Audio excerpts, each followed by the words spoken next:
The 10 News Weather Authority, always watching and tracking for you from the JES Weather Center. Hello, everyone. Right this minute, we are pretty dry, but off towards our east, there are still some showers coming our direction. Those are mostly going to stay pretty light, and by our direction, like on shore is technically what I'm getting at there.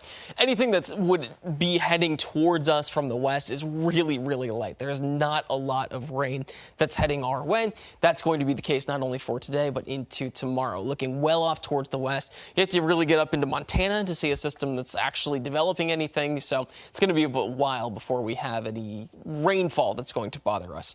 Wind, on the other hand, is going to be a little bit more noticeable through tomorrow morning. It's kind of calm right this minute, but even still there's some breeze. By the time the sun rises tomorrow, gusts are already up. We'll be around 30 miles per hour by 9 in the morning. Give it a few more hours in the middle of the afternoon at 4 p.m. We are looking at plenty of wind. As a snapshot, lots of spots getting up to 40 miles per hour. I wouldn't be shocked if one or two spots actually gets above that for their peak wind gusts. But then by 9 p.m., they really do calm down again. A lot of spots, especially to the east of 81, don't have too much wind to deal with, just enough to kind of keep some wind chill here and there. That is pretty standard when we go through the night, the winds calm down, but we have a little bit longer on Saturday morning before they pick back up. By 10 a.m., we've got some pretty calm winds, but they pick up into the afternoon, back up towards 30, maybe 40 miles per hour, and then coming down that evening. On Saturday, we're able to gain plenty of heat, which puts us into the 70s. Remember, Friday's going to be warmer than it was today in a lot of spots. Saturday's even warmer than that. And then on Sunday, we can hold on to a lot of that heat. It's not massively warmer. Temperatures are only a degree or two, but most of those are a degree of warming.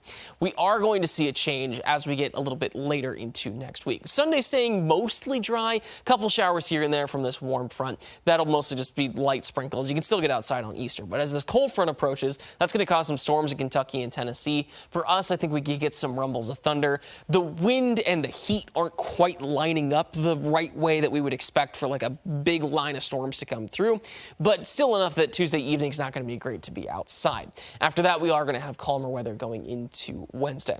Most of our temperatures are staying above average through Friday and on Saturday. Sunday in particular is going to be pretty well above average. But after that, we're able to hold on to heat until Tuesday.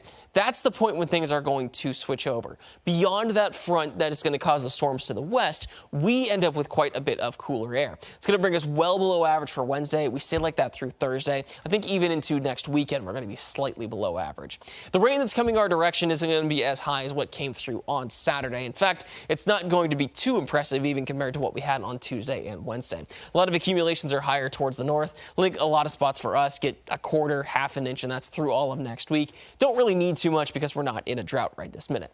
Tonight, temperatures fall back to around 40 with Roanoke at 42. We're able to warm up pretty nicely on Friday. Roanoke gets up to 68, and temperatures get even warmer than that with lots of 70s on Saturday and Sunday. Temperatures stay like that until Tuesday. That's the big switch point. That's when most of the showers come, a few isolated storms, and plenty of cool air to bring us back into the 50s for both Wednesday and Thursday.